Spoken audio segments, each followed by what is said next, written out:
A stadium packed with thousands, yet one man vanished without a trace. Cristiano Ronaldo's final match was not the ending anyone expected. Security footage was wiped, and the only clue left behind was a heartbeat echoing in an empty tunnel. Rain poured over Turin like a curse. The streets were empty, all except one man in a black hoodie walking alone toward the training facility. Cristiano Ronaldo. He was not supposed to be there. The club had suspended him, pending investigation. Whispers circled like vultures. Match fixing, blackmail, murder. He ignored the security cameras. He knew they were already watching, but he had something to show them. Inside the training ground, the lights flickered, a silence deeper than any stadium roar. His cleats echoed across the polished floor. Not grass, tiles. He reached the locker room. It had been emptied, every jersey removed, every trace of his presence erased. He pulled open his locker anyway. A single item remained, a red envelope. His fingers trembled as he opened it. Inside, a photograph and a time, 3 a.m. Location, Estadio da Luz. Lisbon, the place where it all began, the place he swore never to return. The next night, Ronaldo boarded a private jet. No press, no team, only him. At 2:57 a.m., he stood at the stadium gates. The floodlights blinked on without warning. Empty seats stretched into dark like rows of watching eyes. He stepped onto the field, grass damp beneath his boots. In the center circle, a lone figure waited. Ronaldo froze. He recognized the silhouette. Tall, broad-shouldered, the scar across the face. It was not possible. That man had died 10 years ago. Lightning cracked above. Ronaldo took a step forward. The figure raised a hand and spoke one word, confess. Before Ronaldo could respond, the stadium doors slammed shut. And then, sirens, from beneath the field, from underground, as the pitch began to shake, and a hidden trapdoor beneath his feet swung open. He realized they had set him up from the very beginning. Ronaldo's balance shifted. He reached out, desperate for footing, but the grass crumbled like ash beneath his boots. The trapdoor yawned open, a steel shaft, cold, endless. He fell. Air screamed past his ears. His heart hammered in his chest. Every second stretched into eternity. Then, impact. Not bone-breaking, but controlled. A padded floor, as if they wanted him alive. He lay there, disoriented, sweat mixed with rain on his face. The lights flicked on, one by one. A corridor revealed itself. Sterile walls, concrete, surveillance cameras every 10 feet. Ronaldo stood, his muscles tight. He had trained for every pressure, every trial. But not this. Footsteps echoed. Not his. A voice crackled through unseen speakers. Number 7, welcome back. He froze. That voice, it belonged to someone he had buried in the past. Joaquim de Andrade, former agent, convicted of laundering millions, died in a Lisbon prison. Also he believed. You lied, Ronaldo whispered to the dark. The voice laughed, hollow and metallic. We all did. A steel door slid open at the corridor's end. Beyond it, a room filled with monitors. Every screen showed him. Training, sleeping, arguing with club officials. Moments no camera should have captured. One screen flickered to life. Live feed, a dark cell. Inside it, a woman, gagged, terrified. His mother. Ronaldo lunged toward the screen. Let her go, he shouted.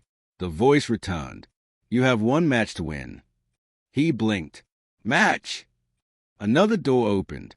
A tunnel, and at its end, the roar of a crowd. Real, alive.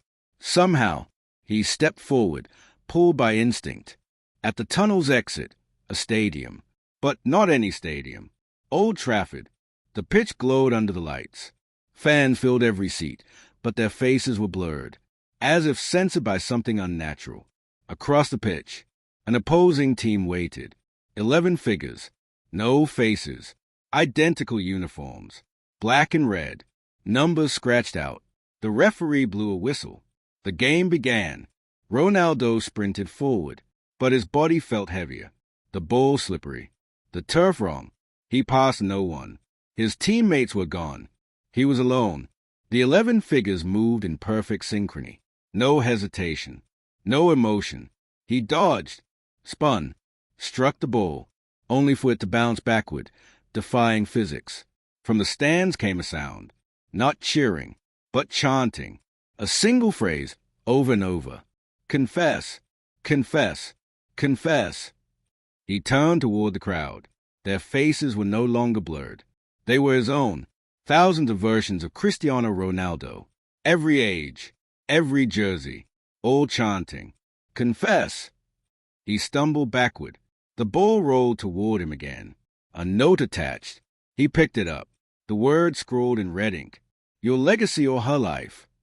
And then the clock appeared, on the screen above the pitch, counting down. 02:17. 02:16. Somewhere underground. His mother's life ticked away. And Ronaldo knew this was not a game. This was a sentence.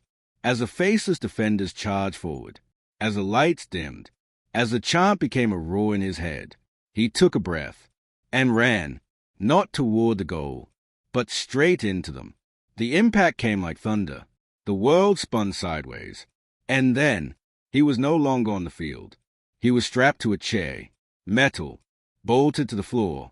In front of him, a masked figure, holding a pen and a document. Sign it, the figure said, and it all ends. Ronaldo looked down. A confession in his name, a list of crimes too detailed to be fabricated, and one signature box, already smeared with blood. He looked up, defiant. I did not do this. The figure leaned in, whispered one name, Hugo. His son. Ronaldo's pulse exploded. His vision blurred. He tried to rise, but the straps held, and from the wall behind the masked figure, a hatch opened. Footsteps, small, then a voice. Papa? Ronaldo's head snapped toward the sound, and what he saw, what stood there, should not have been possible. It was Hugo, but not the child Ronaldo had hugged just days ago. This version was older, at least 17, eyes hollow, expression unreadable. His hands were cuffed, and behind him, 2 armed guards. Ronaldo's voice cracked. Hugo, what have they done to you? The boy stepped forward without emotion. He stopped exactly 1 meter from the chair. The masked figure turned to Hugo and spoke coldly. Tell him what you saw. Hugo blinked slowly, then opened his mouth. I saw you at the villa in Porto, the night the bank had disappeared. Ronaldo froze.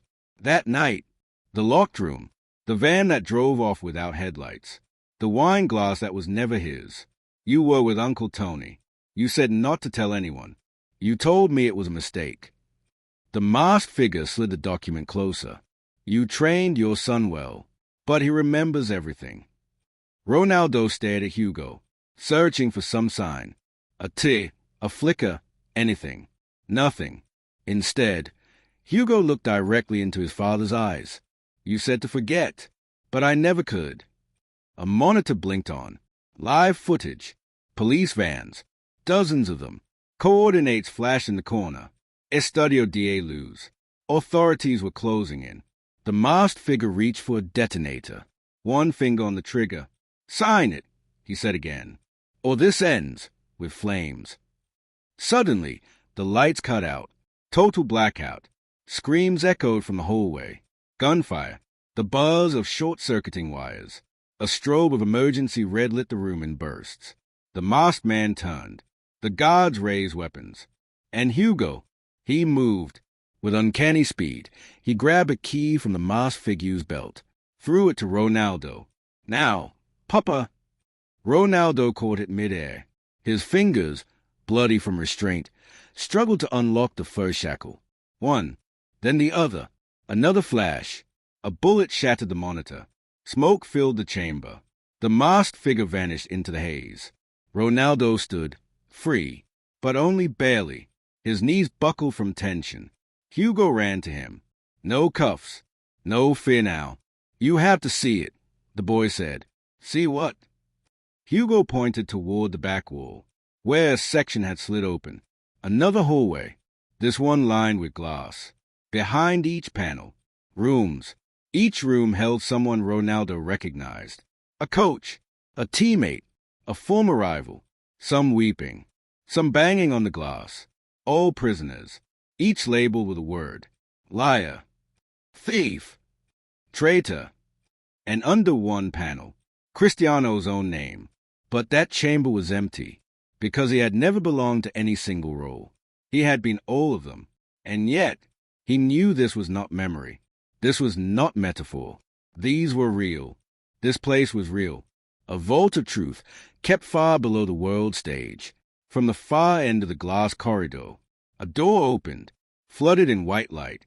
A silhouette stood inside it, feminine, barefoot, his mother, alive. But her eyes, they were filled with something he had never seen before. Not fear, not love, recognition. She mouthed 3 words, and in that moment, Cristiano Ronaldo's world split apart. 3 words that did not make sense. That changed everything. I built this. The air thickened. The corridor began to hum. Deep, vibrating. The glass trembled. And then the countdown began again.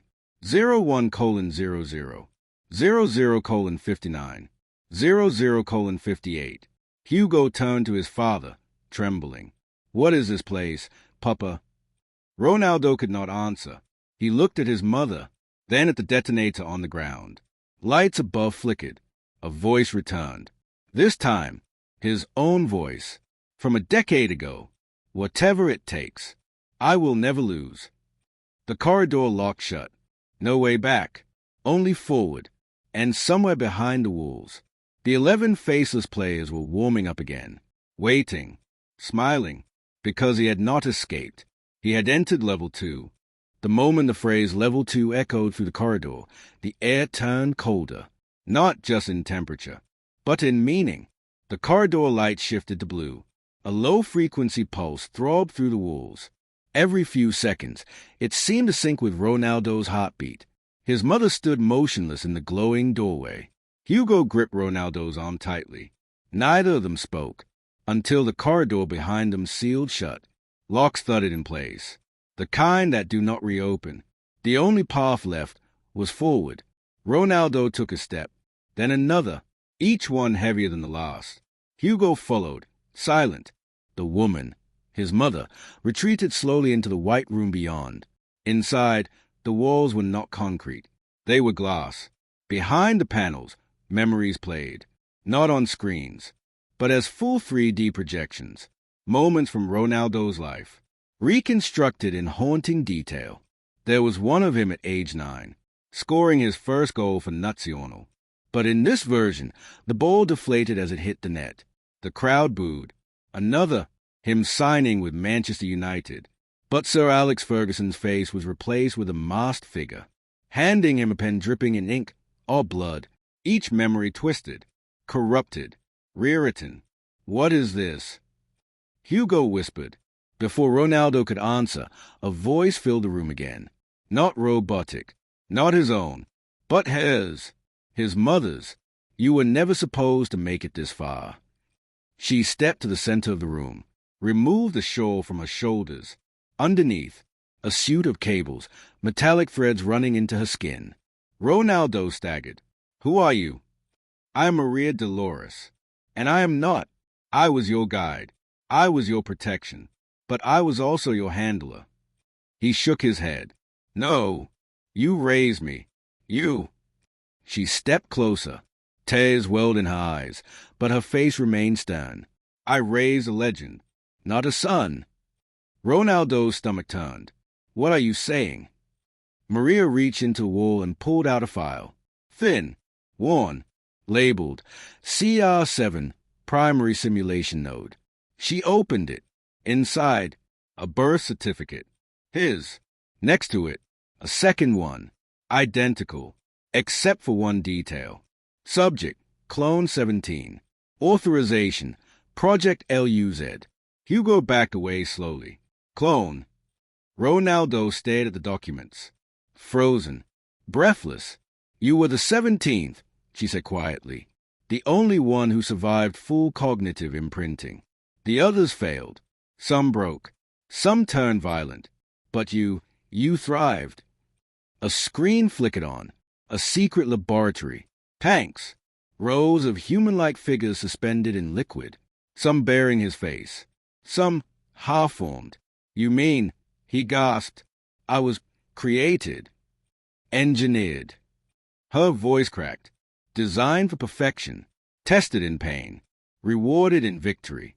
A weapon disguised as an icon. Hugo stared at his father, or what he had believed was his father, and whispered, "Then who am I?" Maria turned to the boy. "You are the last piece. The insurance protocol. A hybrid, human-born, synthetic enhanced." Ronaldo stumbled backward. Why? Why all this? Maria's eyes darkened. Because one day the world will collapse, and they will need a symbol, a myth they can weaponize, not just on the pitch, but in the shadows. Suddenly, an alarm. Level 2 breach detected. Entities escaping containment. The glass wall shattered outward. From each cell, versions of himself began to emerge. Not projections, not memories. Real, tangible, breathing. Some limped, some screamed, some laughed.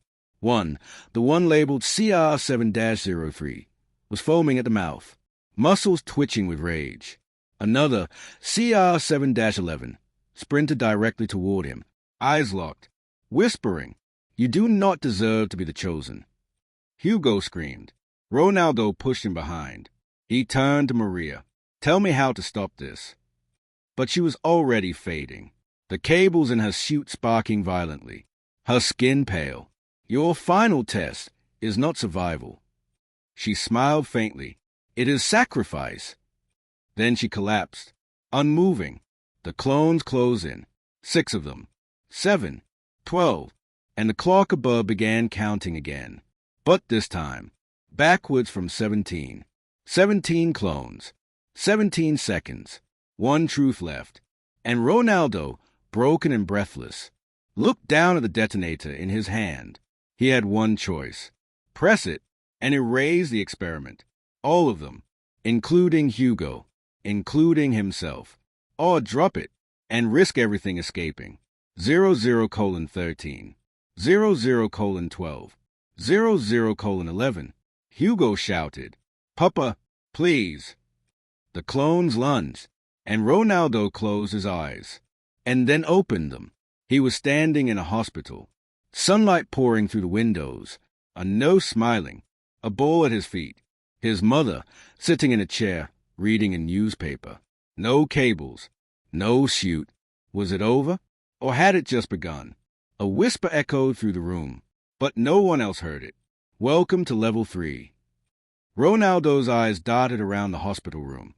Everything looked normal, but felt wrong. The fluorescent lights buzzed too perfectly. The bed sheets were spotless, creased at impossible angles. The nurse, still smiling, blinked, but never looked away. "Where am I?" he asked, voice hoarse. "Recovery," the nurse replied, then tilted her head. "Or regression, depending on how much you remember." He turned to his mother. She sat calmly, reading an old Portuguese sports magazine from 2003. "That issue," Ronaldo pointed. "That was the week I transferred to Manchester United." She lowered the magazine and stared. "You never left Madeira, Cristiano." Her voice, monotone, like a script being played through vocal cords. He stepped back. "No, I remember everything. Level 1, the corridor, the clones, Hugo." He froze.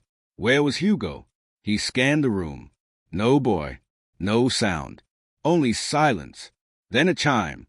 Ding. A flat screen mounted in the wall lit up. CR neural thread sync. Error. Location data inverted. Reconstructing last stable layer. A single prompt blinked on screen. Do you wish to exit the dream? Below it, 2 options. Yes. Remember. His fingers hovered in the air. Instinct said yes. But something deeper, a voice in his chest, growled, "Remember." He pressed it. The nose vanished. Not walked out, not faded, simply disappeared.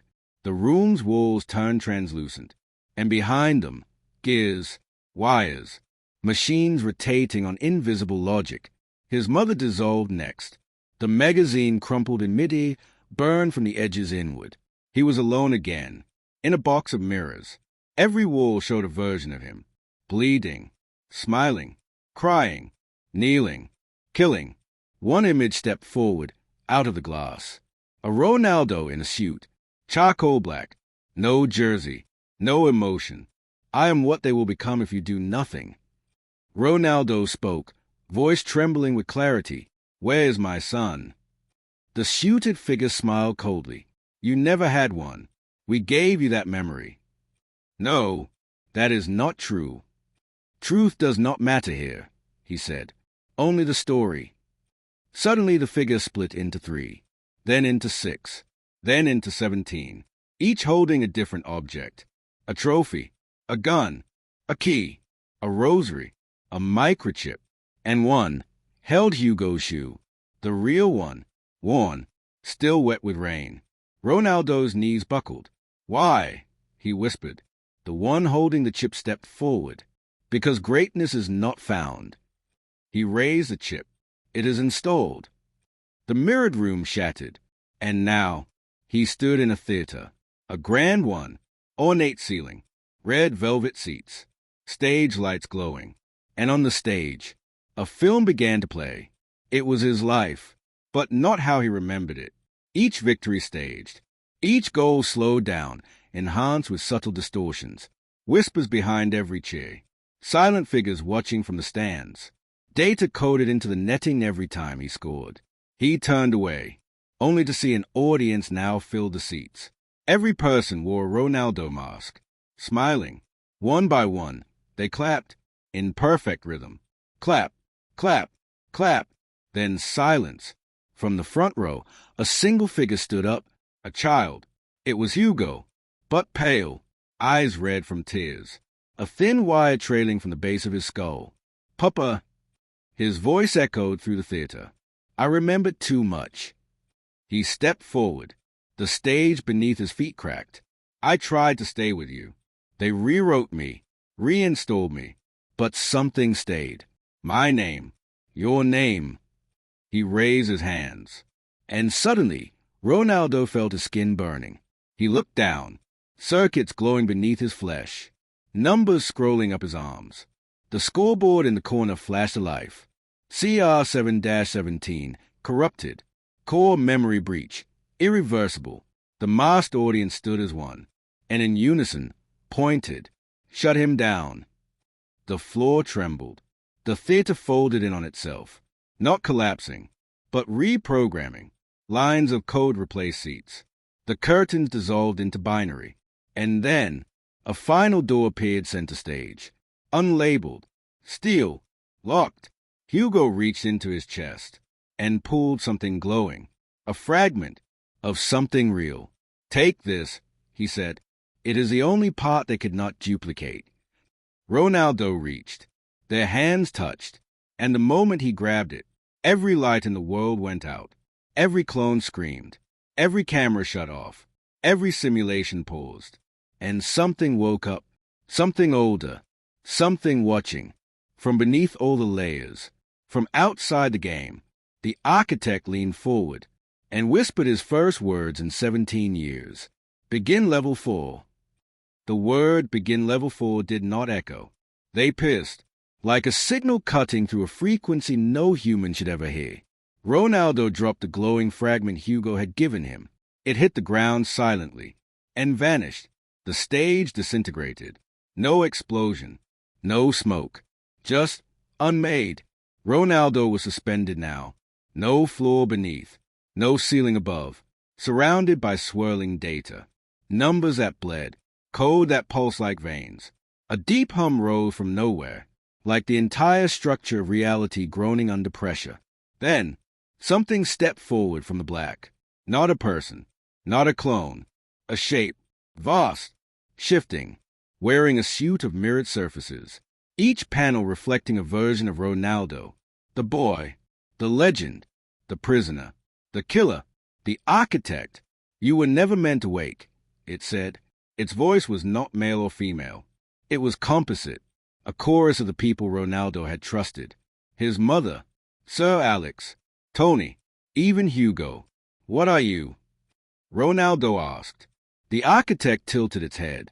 We are the pattern. We are the hand behind the ball, the force behind the glory. Every crowd you heard, every injury you dodged, every miracle, us. Ronaldo's fist clenched. You use me. No. The architect stepped closer. We built you. You were nothing before us. And yet... It stopped. One of the mirrored panels flickered. A scene played. A young Ronaldo, alone on a muddy pitch in Madeira. No audience. No spotlight. Just grit. You were not supposed to remember this, the architect hissed.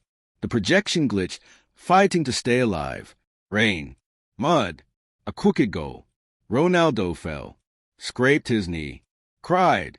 Stood back up. And scored. No one cheered. But he smiled. The architect's mirrors began to crack. You defied protocol, it said. You created something outside of code. Something irrational. Free will, Ronaldo whispered. Heart.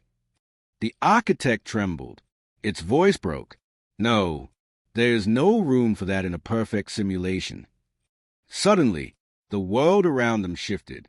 Ronaldo stood now in a new room. A vault, lined with drawers, each marked with names, icons, legends, Messi, Maradona, Pele, Zidane, Ronaldo, R9, Beckham. Each drawer emitted a soft hum. The architect floated beside him. None of them were real, it said softly. All fabricated. Narratives carefully built. Control peaks. Scripted falls. You were our masterpiece. Ronaldo stepped toward a drawer labeled Messi. Opened it.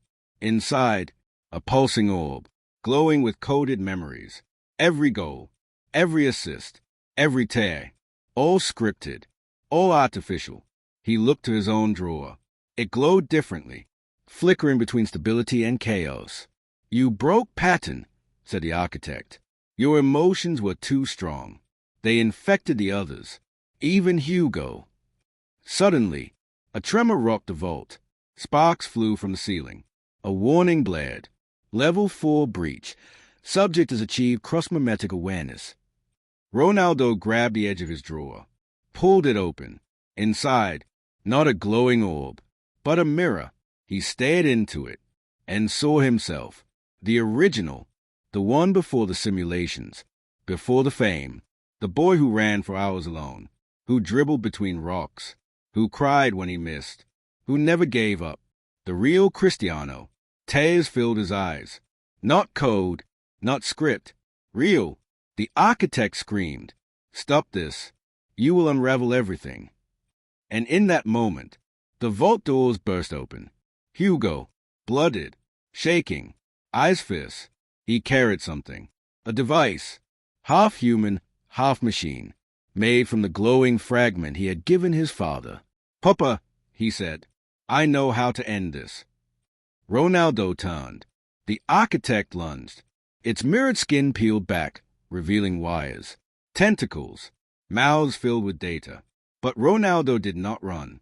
He grabbed Hugo's hand, and together they plunged the device into the core of the vault. The mirrors shattered. The code screamed. Every false drawer imploded. And the architect let out a final cry. You were supposed to be immortal. Then, silence. A single pulse remained. One heartbeat. One light. Ronaldo looked at Hugo. The boy smiled. They were still standing. But not in the vault. Not in the simulation. Just an empty field. Dirt. Wind. And a real ball. No lights. No cameras. No audience. Just them. And freedom. But then, a shadow stretched across the ground. Slow. Tall. Familiar. From behind a tree, a figure stepped out. It was Ronaldo, older, eyes unreadable, wearing the original Spartan CP kit. He said nothing, then tossed him a ball, and whispered, "Level 5 begins when you play." The ball rolled between them. Dust curled in its wake. It stopped at Cristiano's feet. He stared down at it, felt its rough texture. Not synthetic, not code, but real. Hugo took a cautious step back. Is that him? Ronaldo nodded slowly, his eyes never leaving the older figure. That is me, or what I am supposed to become. The older Ronaldo, silent, statuesque, watched with something between judgment and sorrow. He was leaner, sterner. His eyes carried the weight of 1,000 simulations. He pointed to a spot on the field, a goalpost made of broken branches, a stone for the penalty mark. I want to see what you've learned, he said. His voice was deep, but it echoed, not in air, but in memory. Cristiano picked up the ball. Its weight surprised him. Not the same as the match balls. This one was heavier, denser. Carved into it were names. Hugo, Maria, 17, Andrade, the architect. The ball carried every secret, every level. The older Ronaldo gestured. Take the shot. If you miss, level 5 resets. If you score, you leave. Hugo whispered, is he lying? Cristiano did not answer. He placed the ball on the stone, then stood back, breathed in. Once, twice, a wind passed through the trees. The world stilled. He stepped forward, struck it clean. The ball flew. No curve, no flare, just truth. And it hit the post. Clang, then fell flat to the earth. Missed. The older Ronaldo nodded slowly. Not surprised, not angry. You hesitated. Cristiano clenched his fists. His breath shook. I did not. You did, the older version replied. You thought of them, of the architect, of legacy. You wanted to win. But to leave, you must choose freedom over victory. The ground beneath them trembled. The sky twisted. Not clouds, but lines of code unraveling like spider silk. Hugo grabbed his father's arm. What happens now? The older Ronaldo smiled. Sadly, we play again. A flash. Suddenly, they were back in Turin, but not the one they knew. This version of the city was silent, abandoned, streets cracked, billboards flickered with broken images of CR7. Wanted, missing, error. A crowdless stadium loomed in the distance. Its lights blinked with an eerie rhythm, like a heartbeat on life support. From the shadows of the concrete tunnel, a whistle blew, and then 11 players stepped out. The faceless team. Again, only this time. They all wore his face. Different eras, different clubs. Ronaldo at 17, at 23, at 30, at 38. All versions, all perfected, all enemies. The older Ronaldo pointed toward them. They are your final opponents. The versions of you they perfected. You must beat them, not with goals, but with choice. Cristiano turned to Hugo. Are you with me? Hugo nodded. Always. The whistle blew again. The game began. The ball rolled at Cristiano's feet. He dribbled. The first version charged. CR7 from 2008. United era, explosive speed. Cristiano let him pass. Did not engage. The clone stumbled, glitched, and vanished. Hugo gasped. You didn't fight him. Ronaldo looked ahead. I do not have to prove I am better, only that I am free. Another clone approached. CR7 in white. Madrid peak. Deadly precision. This one passed him the ball. Cristiano stared at it, took a breath, and let it roll out of bounds. That clone froze, then smiled, and dissolved into golden light. Hugo's eyes widened. What are you doing? Cristiano whispered. I am unwriting their narrative. More versions closed in, more fakes, more projections of perfection. He walked past them all, ignoring their taunts, their tricks, their flawless technique. And one by one, they vanished, until only one remained. The last version, not a clone, not synthetic, but the ultimate CR7, the version they wanted to replace him with. He was perfect, faster, stronger, unfeeling. You are a virus, it said. You threaten the system. You cannot win. Cristiano stepped closer, looked it in the eyes, and for the first time, smiled. I was never trying to win. He turned, took Hugo's hand, and walked off the field. The clone screamed, and the entire world collapsed inward. Stadiums shattered, clocks reversed, trophies melted into binary dust. Only one thing remained, a voice, whispering. They said he could not do it. But he did not play their game. He broke it. And what Cristiano Ronaldo did next shocked the world. Then silence, but not emptiness. Silence pregnant with freedom. And in the void, a new field bloomed. Grass, sky, no scoreboard, no name. Just a boy, a ball, and a choice. Level 5 was no longer a level. It was life. The field was untouched. No logos, no sponsors, no fans. Just nature, just silence. The grass bent gently in the wind. Above, the sky stretched wide and unfiltered. A real sky. No pixels, no glitches, no commands. Cristiano stood barefoot. The ground was warm beneath his feet. He could feel the grains of soil between his toes. Hugo sat nearby, building a small goal out of sticks. No words between them. Only breath. Only stillness. Cristiano's hands trembled, not with fear, but with release. For the first time, there was nothing to prove. But then, a sound. Soft, subtle, like a heartbeat buried deep underground. Cristiano turned. Far beyond the hills, a shimmer moved. Not light, not shadow. Something watching. Hugo looked up, sensing it too. "What is that?" he asked. Cristiano narrowed his eyes. It was not the architect.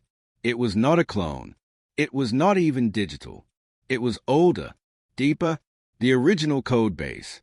The source, buried so far beneath every level, no player had ever reached it. Until now, a gust of wind swept across the field, and with it, a voice neither human nor mechanical. "Begin Genesis Protocol." The sun blinked, not a cloud, a full blink, like an eye closing and reopening. Cristiano grabbed Hugo's shoulder, held him tight. "Stay with me, no matter what." The ground quaked gently. Beneath the soil, thin strands of glowing thread emerged, pulsing blue. Alive, they reached for his feet. Ronaldo stepped back, but they did not attack. They wrapped around his ankles and began to climb, not to restrain, to interface. A new UI appeared in the air, but not in front of him, inside his vision, flashing like memory. Symbols, runes, and then words. Primary subject authorized. Genesis key accepted. Welcome, true origin. Hugo backed away. "What's happening to you?" Cristiano could not speak. His voice was gone. His mind was expanding outward, flooding with memories not his own. Not goals, not contracts, but code. The original build. The framework of the world they had called real. And at its core, a secret, buried in the very foundation of the game. The first player, the first failed project, the alpha, a single entry, CR0. Cristiano's eyes widened. It was not him. Someone, or something, had come before. Someone whose data had been erased, scrubbed from all records, locked away. But now, its cage was cracking. Another tremor. The far end of the field began to split.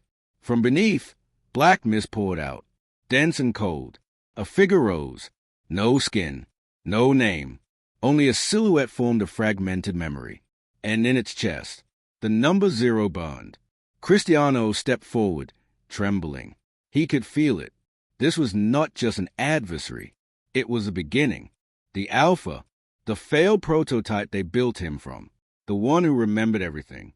It looked up, no mouth, but it spoke. "You stole my story." Cristiano's heart stuttered. "You were never chosen. You were the correction. I was the original." Ronaldo's hands curled into fists. "Then why did they hide you?" "Because I saw what they truly wanted. Not heroes, not idols, but obedient myths."